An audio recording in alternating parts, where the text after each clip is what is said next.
नमस्कार दोस्तों, स्वागत है आपका मेरे YouTube चैनल हिस्ट्री साइड में। दोस्तों, आज हम आपको एक ऐसी नारी के बारे में बताएंगे जो बहुत ही खूबसूरत थी और उसके लिए उसकी सुंदरता ही अभिशाप बन गई। दोस्तों, ये कहानी है आम्रपाली की। दोस्तों, वीडियो पसंद आए तो लाइक करना, सब्सक्राइब करना, बेल आइकन को भी पुश करना, जिससे मेरे आने वाले वीडियो के नोटिफिकेशंस आपको मिलते रहें।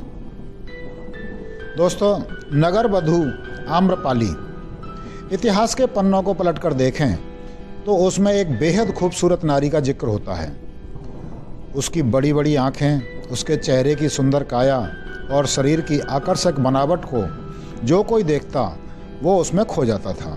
उसी स्त्री को देखकर ऐसा लगता था जैसे ईश्वर ने उसे बड़ी मेहनत और लगन से बनाया हो। इतिहास की वो स्त्री आज भी आम्रपाली के नाम से विख्यात है।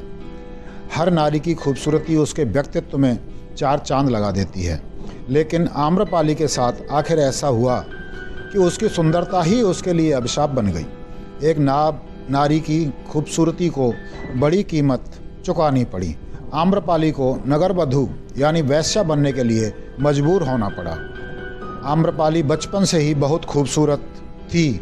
आम्रपाली के असली माता पिता के बारे में तो कोई नहीं जानता, लेकिन जिन्होंने उसका पालन पोषण किया उन्हें वो एक आम के पेड़ के नीचे मिली थी, जिससे वो आम्रपाली कहलाई। आम्रपाली बचपन से ही बहुत खूबसूरत थी। उसकी काया बेहद आकर्षक थी। जो भी उसे देखता था वह अपनी नज़रें उस पर से नहीं हटा पाता था।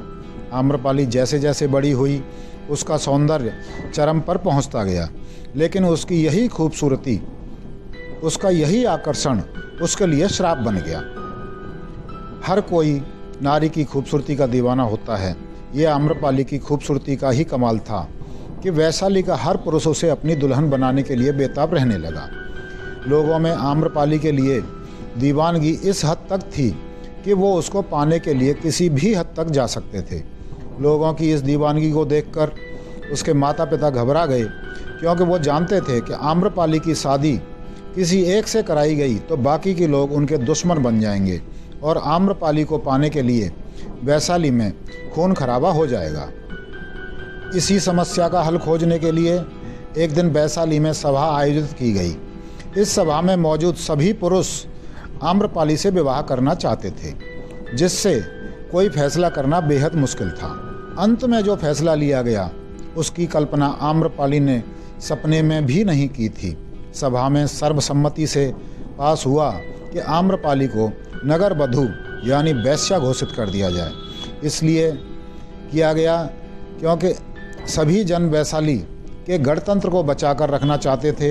ये नगरवधू बनने के बाद हर कोई आम्रपाली को पाने के लिए आज़ाद था। इस एक फैसले ने उसे नगर के सभी लोगों के लिए एक वेश्या बनाकर रख दिया था। आम्रपाली ने सभी के इस फैसले को अपनी तकदीर का लिखा मानकर स्वीकार कर लिया। उसने सालों तक वैशाली के धनवान लोगों का मनोरंजन किया। ये थी नगरवधू आम्रपाली की कहानी। गौरतलब है कि नगरवधू आम्रपाली ने भी अपने खुशी जीवन को लेकर ढेर सारे सपने संजोए थे। ईश्वर से उसे उपहार के रूप में सुंदर काया भी मिली, लेकिन तकदीर के आगे किसकी चलती है। लेकिन एक वक्त ऐसा भी आया जब वो सब कुछ छोड़कर गौतम बुद्ध की शरण में चली गई और बुद्ध भिक्षुणी बनकर अपना जीवन बिताने लगी। तो दोस्तों, ये थी नगरवधू आम्रपाली की कहानी।